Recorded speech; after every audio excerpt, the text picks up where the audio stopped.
The Galactic Council's verdict was unanimous.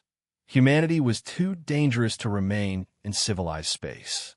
Their crimes were numerous: terraforming without permits, mining asteroids claimed by other species, and worst of all, refusing to acknowledge the superiority of elder races. The sentence was exile to Kepler 442c, a barren world so lifeless that even the hardy Zephyrians had abandoned it after 3 failed colonization attempts. Ambassador Valdris of the Centauri Republic watched with satisfaction as the final human transport disappeared into hyperspace. "Good riddance," he muttered, his crystalline features glowing with contempt. "Let them rot on that dead rock. Perhaps isolation will teach them humility." The other council members nodded in agreement. Kepler 442c was perfect for their purposes.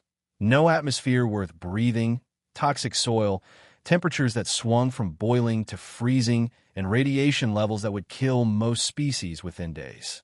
If the humans somehow survived, they would be too busy dying to cause any more trouble. But the council had made a fundamental error in judgment. They had underestimated the one trait that defined humanity above all others: adaptability born from pure, stubborn defiance.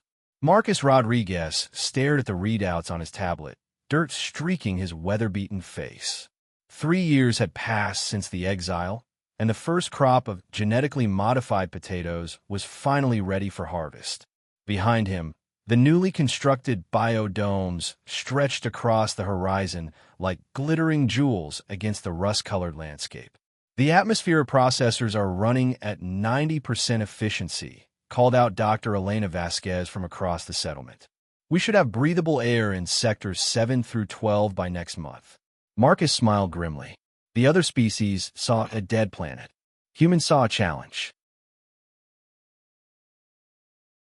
They had started with nothing but the clothes on their backs and the knowledge in their heads.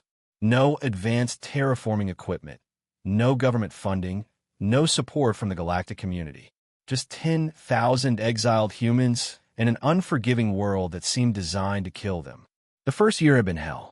They lost nearly 1,000 people to radiation sickness, equipment failures, and simple accidents.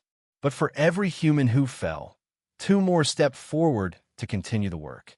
They built underground shelters using indigenous rock. They engineered algae that could survive in the toxic soil and slowly neutralize it. They constructed solar collectors that could function despite the planet's erratic star. By the second year, they had established permanent settlements. Hydroponics labs produced fresh food. Water reclamation systems turned the planet's scarce moisture into liquid life. Children born on Kepler 442c took their first breaths in artificial atmospheres their parents had literally built from nothing. But it was in the 3rd year that something remarkable happened. The planet began to change. The modified algae had done its work too well. What started as small patches of detoxified soil had spread across entire continents. The atmosphere processors, designed to create breathable air in enclosed spaces, had begun affecting the planet's entire climate system. Native microorganisms, dormant for millions of years, stirred back to life as conditions improved. Dr. James Mitchell, the settlement's chief xenobiologist, could barely contain his excitement as he analyzed the latest samples. "It's incredible," he told the Council of Settlement Leaders. "We're not just surviving here, we're actually bringing the planet back to life. The indigenous ecosystem is responding to our terraforming efforts. Species that have been extinct for eons are showing signs of genetic revival."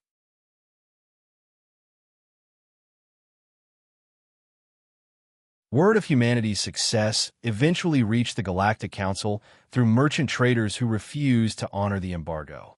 The reports seemed impossible. The dead world was showing signs of life. Atmospheric readings indicated breathable air.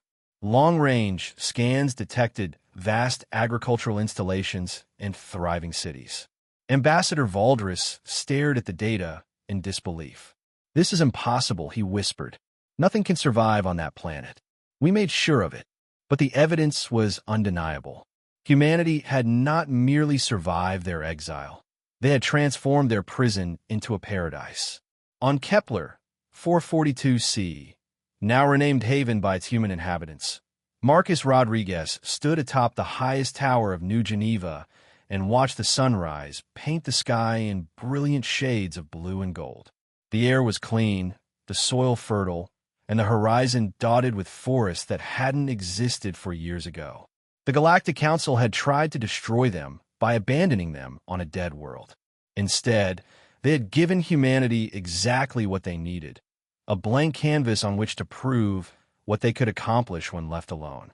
The Exiled had become the exemplars, and the dead planet lived again.